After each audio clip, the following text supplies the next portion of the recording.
Welcome back, folks, to the WP-Tonic show. It's great to have you with us again. We have an amazing guest, Kai Davis, with us. He is going to be talking to us about why is successful positioning and niching down so hard. So how you find that niche, how to pare down your services to focus on that niche. And he's really an expert in this space. So it's going to be great to hear his expertise and his thoughts on it.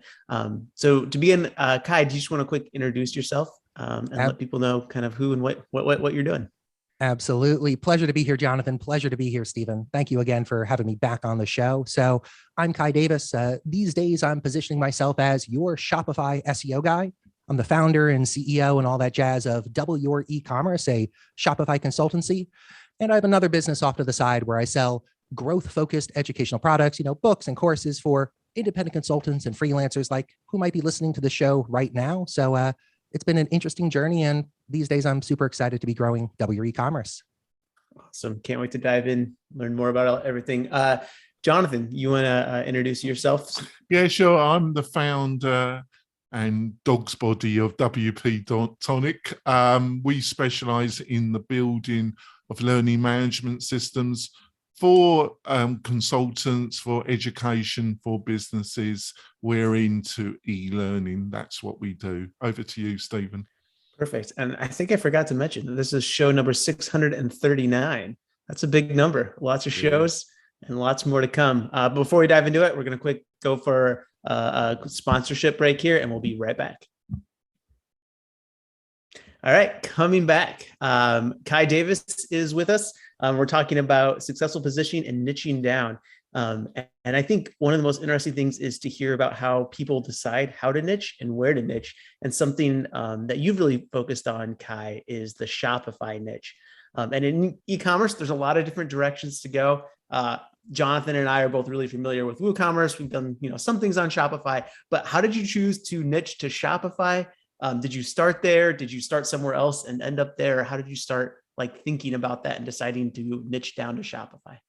Good question. So to truly answer this question in full, we're going to have to go into the Wayback Machine and head back to 2013 when I first started the W e-commerce jaunt. So I've always been interested in e-commerce. I cut my teeth on eBay back when I was like 13 years old, and Shopify came onto the scene, a few years back. And I very much enjoyed Shopify because I felt it made it easier for merchants to launch and grow stores. WooCommerce is solid. It's a great option out there. I've used it before. I used it for a few years on my own sites, and it really didn't resonate with me. And so when I was looking at relaunching W e-commerce and, growing it again, I started thinking about where do I want to niche down to? Where do I want to double down? And I realized, well, I've got a good amount of experience with Shopify.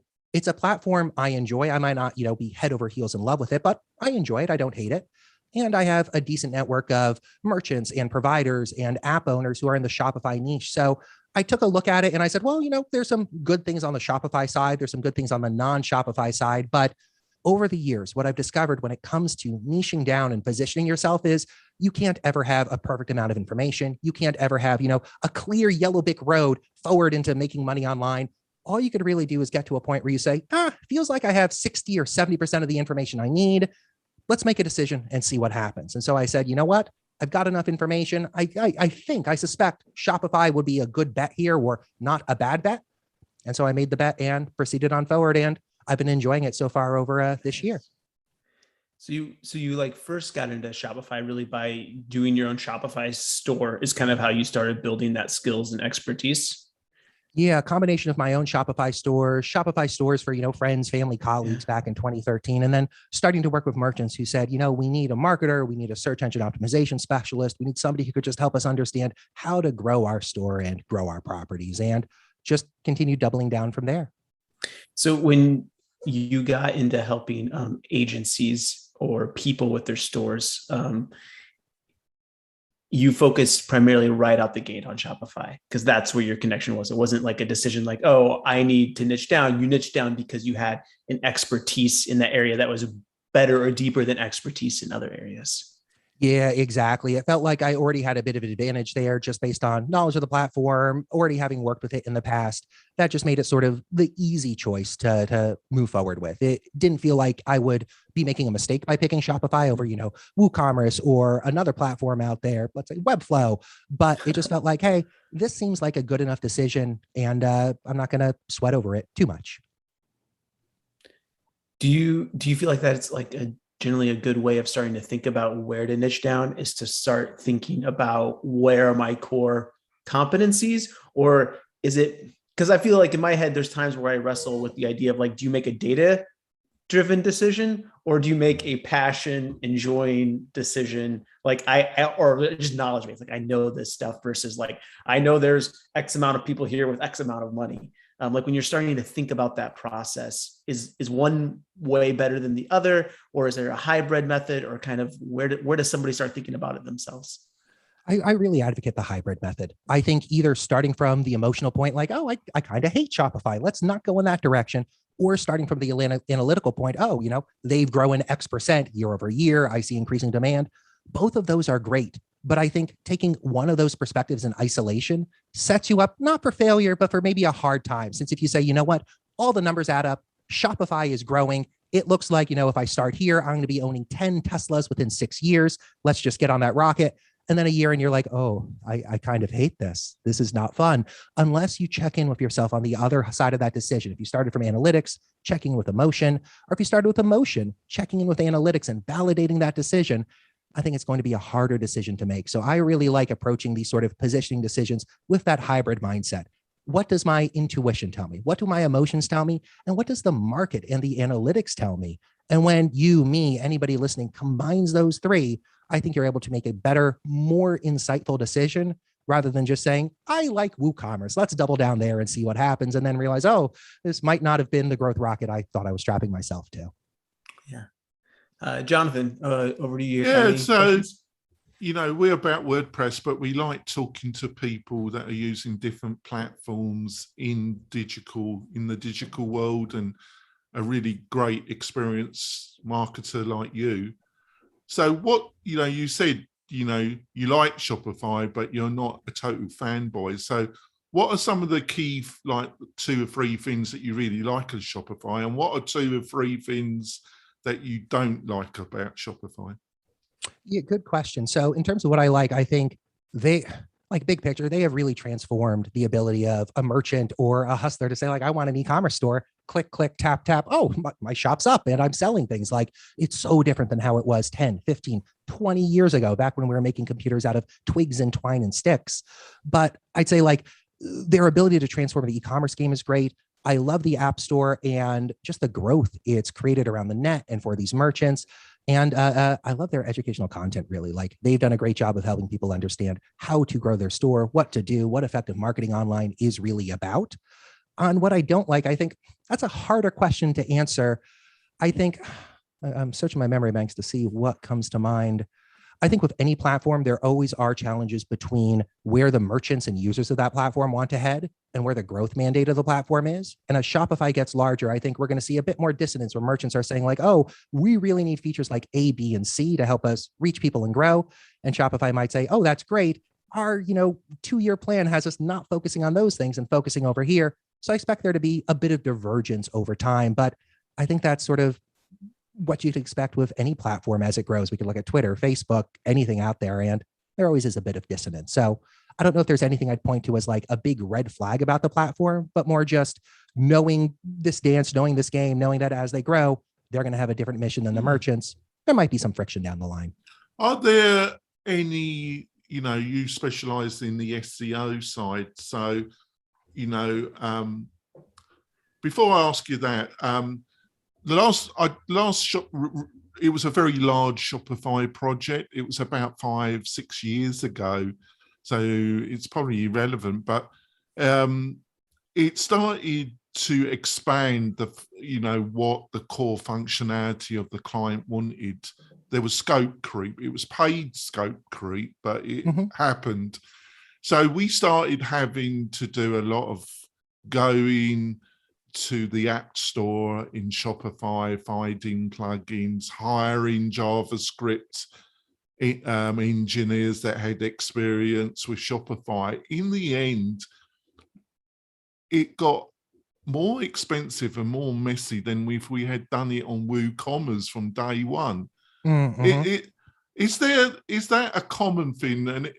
But it's a difficult thing. You really got to understand the core, what the client is looking for before, but I do think there's a place where, you're not getting the benefits of a SaaS platform. You're getting, because it's just got they're looking for too much of a customized solution. Yeah. No, I resonate with that. I think maybe that is honestly part of the challenges with Shopify. And like this zooms out to a lot of these merchants end up with a Shopify website, which is wonderful. But within that, they have like a huge online marketing platform, which is an app and is running custom code on it and apps. And like, it's kind of more like a SaaS application for a store than just an e-commerce, portal. And I think exactly to your point, as they start saying, well, I see my colleagues, I see my competitors have these features, let's get them added here. They might not be looking at Shopify stores for that comparison. They might be looking at WooCommerce or custom coded sites. And so what the merchant wants might not be easily possible on the platform. But I think when you zoom out with the merchant and say, okay, what's the outcome we're looking for here? Do we want, this design and to emulate this? Or is this to like increase conversion rate or get more traffic? When you zoom out to that big picture goal the merchant or the client has, it's easier to zoom in on what the essential aspect is and make sure you're on the same page. I've definitely ended up in the same spot where, the client wants A, B, and C, and we're iterating on the platform to get there. And we just end up drifting off from where they want to be and where we want to be, and nobody's happy. And so I really like just, having a meeting of the mind, saying, what's the big picture goal we're aiming for here, rather than these tactics and 3 dozen plugins? What needle are we trying to move? And from there saying, okay, how can we most effectively move that needle? Maybe it is a dozen plugins. Maybe it's a custom coded app. Maybe it's something else. But whenever I find myself in those scope creep situations, I find myself just setting up a meeting with the client to better understand what are we actually aiming for here. Well, I suppose that, inversely, you just pointed out why it's a good idea to hire somebody like you, really, isn't it? But I don't think you planned it, but it is a good example, isn't it? Because otherwise you can go on a very time-consuming, expensive, windy road, can't you? Yeah, truly. So we've got over to you, Stephen. We've got time for one more question, Stephen, before we need to go for our break. All right. Excuse me. When kind of getting back to the niching down question and positioning yourself, when should somebody like start thinking about that? Let's say I have a store, I have a bunch of different products. How do I know if I need to think about niching down to something a little bit smaller, like picking that niche and really committing to it, or really positioning myself as an expert or whatever in a specific area? Like how do I realize that, oh, wait, I'm casting my net way too large? Good question. And just to clarify, are we talking about a store, like a Shopify store, an e-commerce store niching down, or say a service provider niching down to a particular target market? Let's talk about a store. And okay. If it's very different, then let's also talk about that service provider, because I think we kind of have like those two different people in our audience. So I think both would be very valuable. Perfect. So for the first one, for that store, when should a store niche down to a specific target market or a target audience?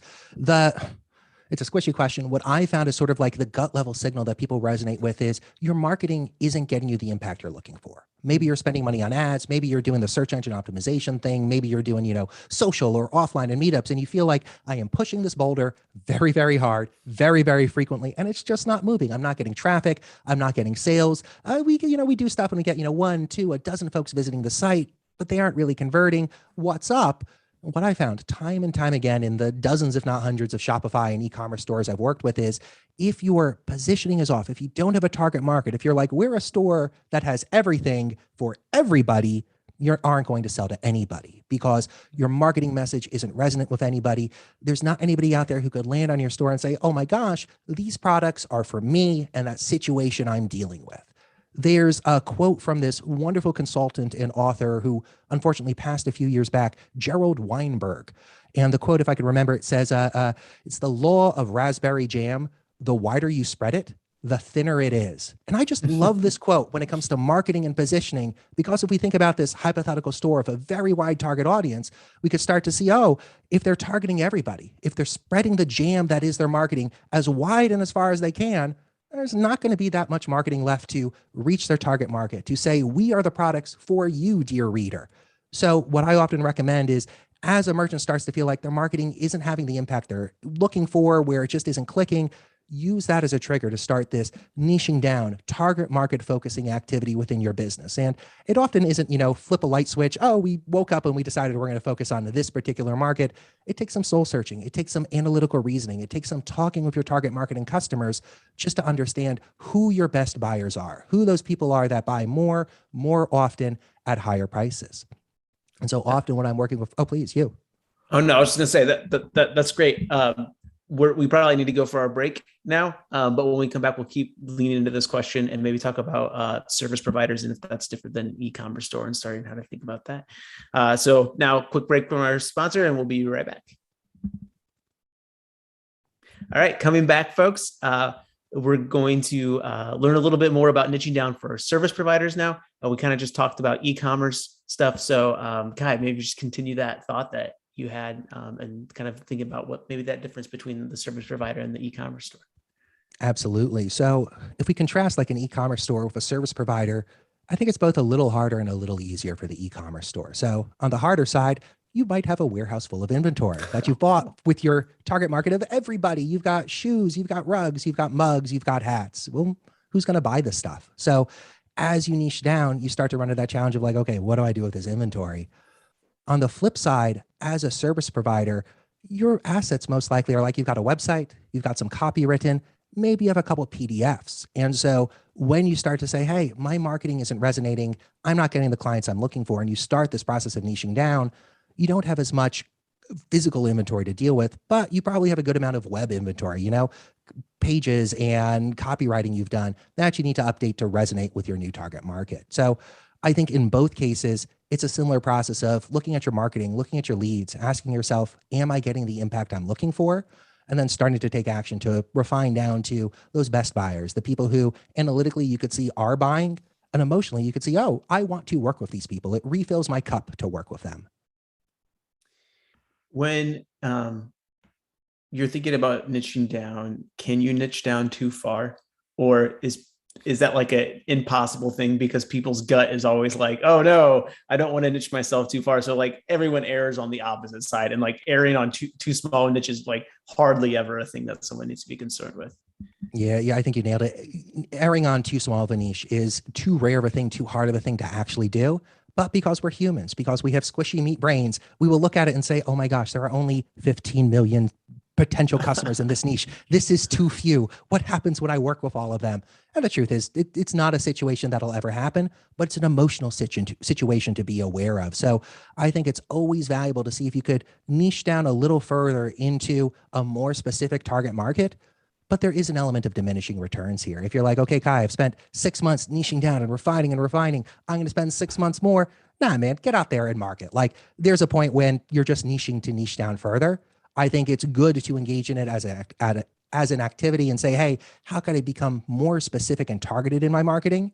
But you definitely hit a point where you need to go out there and market and see, okay, is this more specific niche? Is this more specific target market clicking like I want it to? If not, back to the drawing board. But if it is, how can you pile more wood onto this marketing fire and get it going even hotter and faster?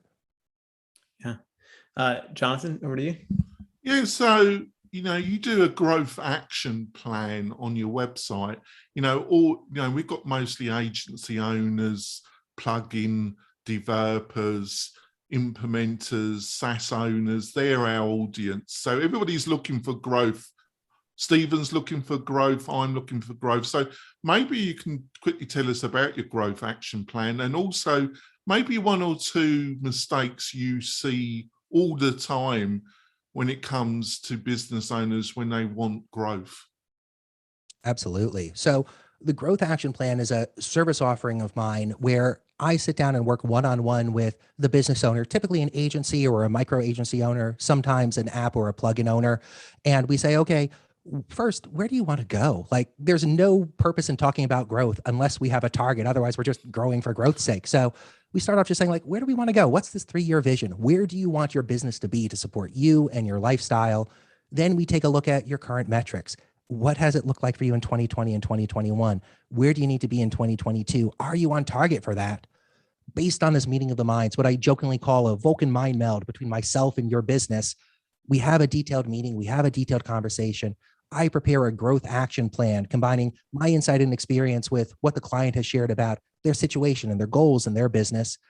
We have another meeting just to talk through my recommendations and make sure they feel they have a clear and concrete action plan to follow for the coming 6 to 9 months. So at the end of the project, the client both has strategy and insight into what to work on and a do this, not that action plan, just to say, hey, this month, move this boulder. It's the most important one. Next quarter, focus on these 4. And into the coming year, think about these 3 priorities, just so instead of feeling like, okay, I've got 12 things to do, I'm not going to do any, this is too hard.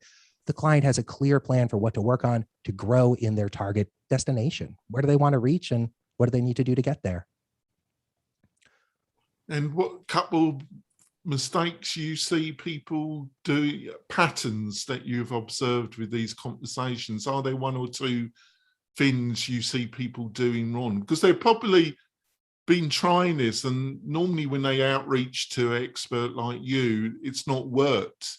That's why they want to hire you and get your knowledge, because they've been trying this themselves. So is there any 1 or 2 things that you see a lot of people doing wrong when it comes to this? Yeah, there are 2 that immediately pop to mind. They might not be, things that people are doing wrong, but more opportunities people don't think of. So the first one that comes to mind is a lot of the folks I work with, myself included, sadly, have a resistance to doing what's worked in the past because we've done that before. Yes, it worked. Yes, it was good. Yes, there's probably still, metaphorical money in that banana stand, but we've done it before, Kai. Where's the newness? And I'm like, okay, I hear you. Newness is fun. Let's start with the thing we've done before, we know works, until it's no longer working. And for myself included, it's often a light bulb moment. Oh my gosh, it'd be so much easier if I just did the thing which already worked. And I encourage anybody in the audience, when you're thinking about growth, if there's 1 or 2 things you've tried in the past, but then set aside for whatever reason, consider coming back to them. Consider seeing if you could spin those up again and get them moving. Oftentimes, that's all it takes to start seeing some movement. The other one I'll call out that I often see as a missed opportunity is folks don't often engage in backwards planning. So if we take a target number like a revenue goal, you want to make, $150,000 this coming year. Well, how many clients do you need to get there? How many leads do you need to close that number of clients? What marketing activities do you need to be doing to generate that number of leads consistently month to month? Unless you take, even if it's only 30 minutes, and start thinking through these numbers and like the shape of your business and the revenue you need, it could be way too easy to end up in a spot where you think, okay, we're going to hit our targets in Q4. We just need to close 80 leads. And suddenly you realize like, oh no, we're running in the wrong direction. We can't get there. So in my growth action plan, in my work with my clients, I will often sit down and say, like, let's do some backwards planning here. Let's figure out that big, hairy, audacious revenue or business goal. And let's backwards plan to specifically each month, we need to be outreaching to, maybe it's 6 podcasts to get on as a guest. Maybe it's a dozen potential clients. Maybe it's content collaborators. Maybe it's agency partners. Maybe it's something else. But when we go through this process of taking that big goal and figuring out the weekly or monthly actions to take, 99% of the time, the client I'm working with starts to see growth because they know what to focus on. Otherwise, it's like, maybe I move this lever. No, maybe I move this lever. No, what am I supposed to do, Kai? Well, we have to plan it out. And we have to see, to the first point, what have you done before that you could continue doing to get the growth you're looking for? That was fantastic. Over to you, Steve. It's so much of like success in growth and building a business, like really just boils down to execution. And I mean, what you were saying, like, just resonates because like, it's so easy for me to hop around and like pull different levers and be like, oh, what's the cool new idea that's going to change everything? When in reality, like, yeah, cool new ideas are great, but you have to also execute on those and you have to keep executing on it over and over and over again. And marketing isn't like some mystery box that like takes the, like some crazy, like, billboard on Times Square. And then all of a sudden, you're a millionaire or whatever. Like, no, it's just, you wake up every day, you have, like you're saying, you have those like boulders that you're pushing up, what you have to do to push that boulder a little bit farther today. And you keep doing that. And eventually, like, you see those big results. How do you, when you're working with a client, how do you convince somebody to just do that grind or what can I change about myself so that I wake up every morning and do that grind? Because sometimes that's the hardest part, right? Is doing it. Can I just slightly intervene? I'm sorry to do this, Steve, but no, that's great. Well, it just occurred to me that is the crux, because yeah, you've got to be consistent in the grind. But Cole also pointed out people do things and they're doing the work, but they're not getting the results. So they are doing the grind. Would you? It's that balance. Is that there's a lot of people that won't do the grind, but there's a lot of people that are putting, but it just isn't working. And is that linked to what you just said during the interview, that they're not niched down, or they don't? Is it a mixture of not niching down and not really understanding the needs, the wants of their target audience? I think it often is. It's hard to like do a diagnosis, from afar without being, elbow deep in somebody's business. But oftentimes it is because they don't understand their market, because they don't understand exactly who they're marketing to. And through that, they don't understand how to effectively reach their market. My perennial example of a Shopify store is CBD dog treats for elderly dogs, which just has a bit of evocativeness to it. And if I'm trying to reach that target market and I say, you know what, I'm going to go on TikTok and I'm going to DM folks and see, do you run a Shopify store selling, dog treats for elderly dogs with joint issues? My target market probably is not going to be on that platform. I could go to LinkedIn and I could do the same. Maybe there'll be a few more people and I'll start seeing a bit more traction. It won't feel as much like a grind, but it still won't be getting me the results I want. So oftentimes, zooming out, the fundamental issue I see is because the business I'm working with doesn't quite understand who their target market is or hasn't defined it, because they're spreading this jam way too wide.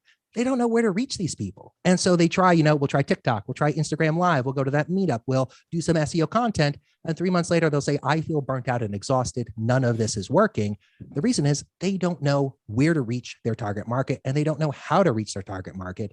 So as you better define what your niche is, what your positioning is, who your ideal client is, then you're able to do a little bit of market research. Where do these people hang out online? What do they read? What do they subscribe to? What do they listen to? How do I get involved in those conversations or get onto those platforms?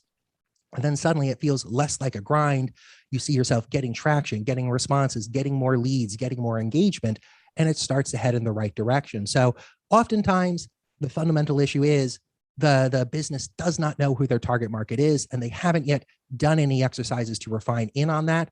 But there are hundreds, if not thousands, of other reasons why the marketing and the growth can just stall for folks. But this is one of the most fundamental reasons and one of the most common problems I run into.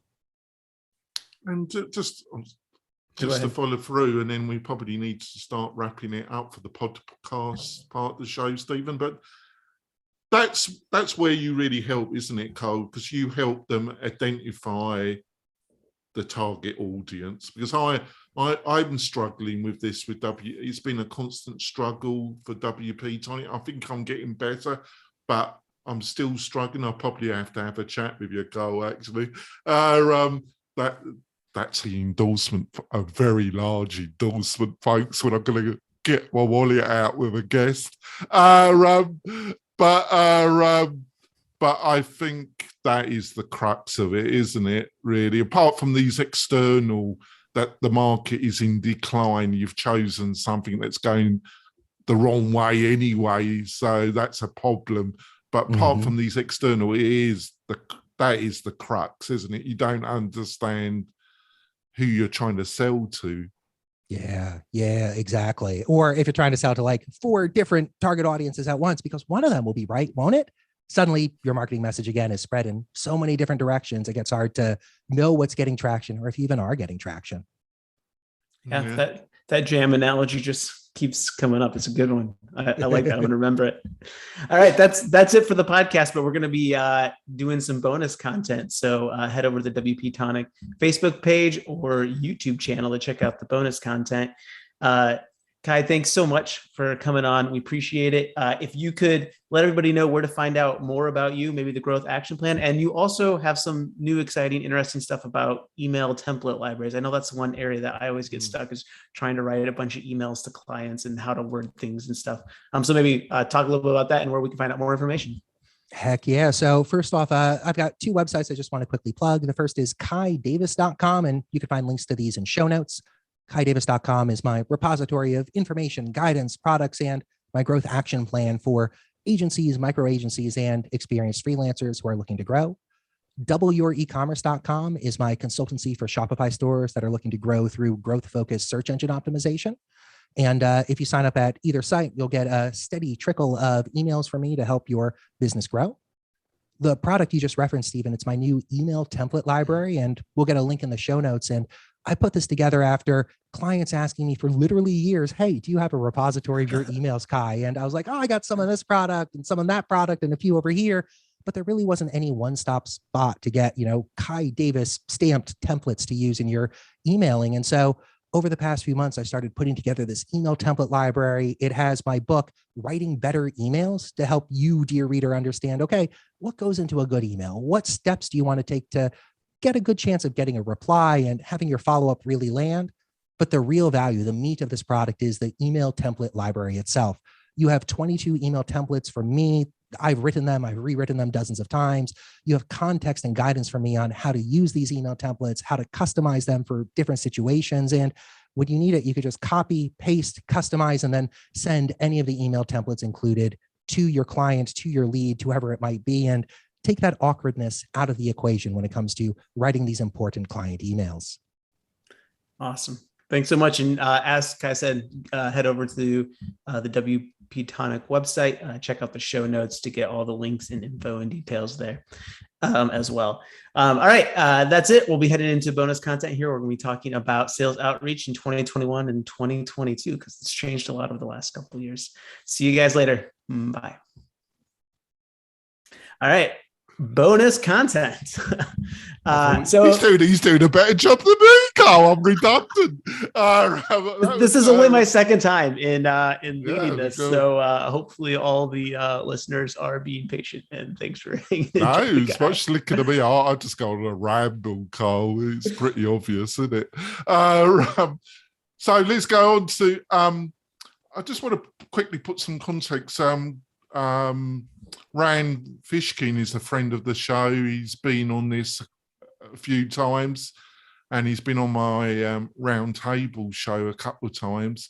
And obviously, Rand is the godfather of SEO. He's got Spark Turo, his new startup, and he in his blog, obviously he's got his own startup, so he's got his own positioning, but he consistently says that SEO, how you market now than 2 or 3 years ago, is a very different landscape.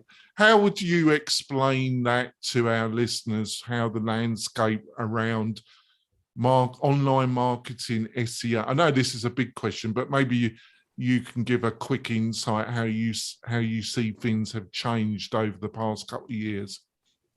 We took a crazy, Star Trek warp drive, jump light years to a different galaxy, jump ahead when it comes to online sales and marketing when COVID hit. We had so many more people come online, so much more online commerce.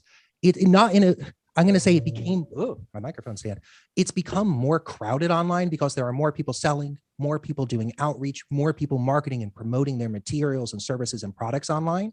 And so it's become a much more crowded sort of arena in different spaces, which means the tactics and the methodologies which worked before 3, 5, 7 years ago, some of them might still work, but it's a much different context when deploying them. So I'll take an example slightly related to sales outreach. I've done a ton of podcast outreach and podcast tours in my history for myself and my clients. I've written a book on this, podcast outreach, and it's been amazing to see how that particular outreach sphere has shifted over the past few years as there are more companies doing outreach, more people trying to get on podcasts, more podcasts out there looking for guests.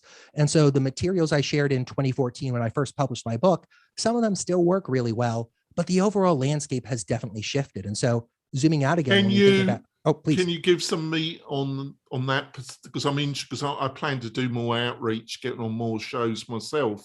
So you're touching something that's really. Can you give some meat to the listeners and viewers quickly about how you think that particular thing has changed? There are dramatically more people doing podcast outreach in particular, whether it's independent people saying, hey, I'm going to DIY my own outreach to get on 3, 5, or a dozen podcasts. And there are more agencies out there doing podcast outreach and podcast tours on behalf of their clients. And so what I see for my own podcast properties and with podcast hosts I speak with is their inboxes just keep filling up with, quality outreach from exactly, we're going to wave our hands. It's fine. It's good enough, but it's not great outreach. And so this trickles down to a couple interesting things. Because the podcast hosts' inboxes are more full, it's harder for somebody, even if they're doing higher quality outreach, to cut through the noise and get their email opened. Because if we go back to like 2015, 2016, maybe on a day there were 3 outreach emails. Now there might be 10 outreach emails. And so it's harder to open it, harder for the message to land with that host, which makes this outreach overall much more challenging for the person doing the outreach. Do you go with like a wide spray and pray approach? I'll find 1,000 podcasts, email them all, and some of them will land. I'll get on, 3 or 5 and it'll work out. Or do you go with more of a hyper targeted approach? Yeah, I want to get on podcasts. Here are the 15 I'm reaching out to. I'm to listen to an episode, research the host, get an internal referral, and just stand out as the best possible guest for that podcast. Well, it's really obvious when people, I will take guests from outreach companies, but I'm wary because a lot of them they're taking the money from their clients, but they're not really doing any fundamental research that their client is a good fit for my podcast, right? They just spray and take the money. It's very rare that I find somebody that approach me has done any kind of research of any or pitched to me why they should be coming on my show. And that's from the people that have been paid for it, but I suppose they do that on the much larger podcast, hopefully, because otherwise they're totally wasting their time, aren't they? Right. I'll get that as a yes. What do you specialize in SEO, and like Rand saying he's kind of put, and you have, I love Rand, he's a friend of the show, but he's obviously got his own platform, right? Which I use. I find good platform. It does give you good insights, doesn't it? But he's been quite scathing about SEO in some ways. But I still do a load of traditional SEO, and it's one of the things that built my own business.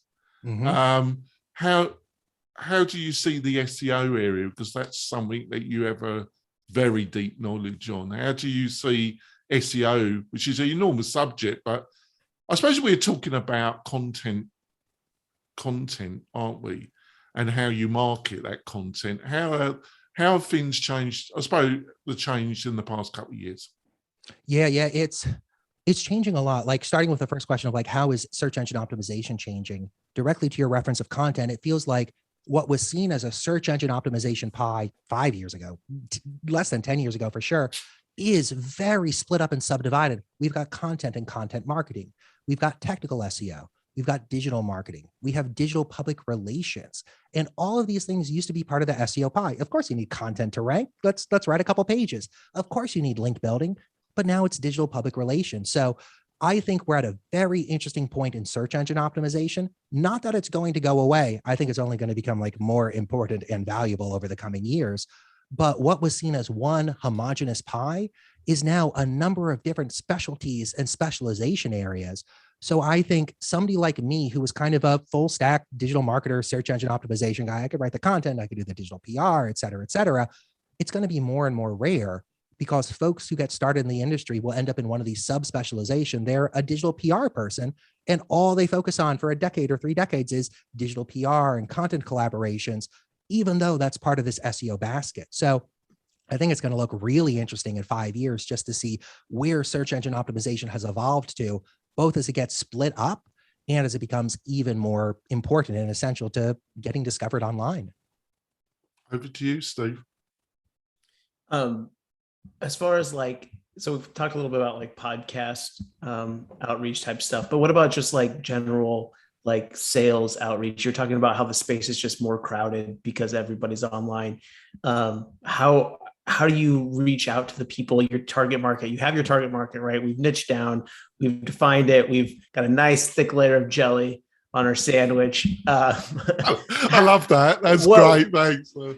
Well, we like, call it in the UK. It's called jam. It's not called jelly, for God's sake. So how, like, where do you start reaching out? How do you break through that noise that's even harder to break through? First I'll see if I could discover where my target market already is in a way that doesn't have gatekeepers in front of them. So perhaps this is email outreach, perhaps this is LinkedIn outreach, but it might be, go to a meetup or an event and just glad hand and smile and have 36 conversations. But it starts with understanding where your target market is. And it evolves to how can you be as relevant and important to your target market as possible. A colleague of mine a few years ago, I'm blanking on his name right now, but it'll come to me as soon as we hang up, coined the term outreach signals. And his idea was, this is a signal you could look for programmatically or, just by butcher's thumb, by looking yourself to understand if somebody is experiencing a situation where they need your help. So maybe this is a Shopify store and you do an automated scan and you realize, oh, every single page on their website has the same title.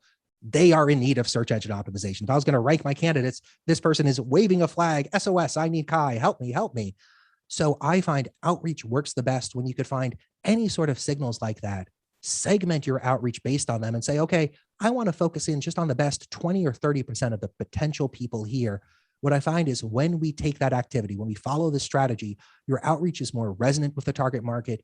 You get more replies and they are more excited to hear from you because your message isn't like, by the way, if you have a store, I could help. It's, hey, I specifically help with this thing. I was looking at your store. I saw A and B. This makes me think you're in need of my help. Am I right in this? If so, tap reply, let me know. No obligation, no pitch. I just want to help your store fix this issue. And so when we take this approach, when we focus on their need, their problem, when we make sure we're looking for signals, be them very correlated or somewhat correlated to help us refine down our outreach and our prospect lists, we get better results. So as more people come online, as more people start discovering and using these outreach tools, inboxes are only going to get more crowded. And the only effective way I found to cut through that noise is be more specific and targeted in who you're reaching out to, the problem you're reaching out about, and how you could help them. I kind of wrap it all up as having you to be an effective business person, unless you're a psychopath or sociopath, which there's quite a few of them. I think you got to have a generosity of attitude. And I find a lot of people, unless they can get an immediate result or an immediate sale, they're not interested in having a generous attitude. And I think they need to change their attitude. What's your feeling about that? I don't disagree. I think you're right. Like more and more, there's an attitude of I've got mine, I want even more out there with, growth overall with the internet businesses that we run with software. And I don't quite resonate with that. I do think you're right. As people nudge more towards an attitude of generosity, hey, I want to give first. I want to make sure the other person is coming out of this well. I want to make sure I'm being helpful and sharing relevant information. Good things start to happen. People take notice, people resonate, people refer people to you. And when you have more of a me focus, it's harder. You still will succeed, but it might be a sort of different path up that mountain, so to speak. Well, I think that's all the time we have for today. But Kai, I really appreciate you being on the show. You definitely have to come back next year, won't he, Stephen? We've definitely left it too long. I think we've offered some great insights, Carl, and thank you so much for your knowledge and what you're showing. I've really enjoyed the interview. What do you reckon, Stephen? Yeah, it's been great. I feel like it's been an education in niching down and also just like kind of really diving into getting not jelly in the UK is a dessert that wobbles, but that you definitely want to put your jam thick. Don't spread your jam thin. That's the main lesson. I think that's a potential title. Kai Davis on why you need to spread your jam thick. That's it. Well, at least you've right got there. something out of it. We'll see you next week, folks. Thanks a lot. Bye. Bye.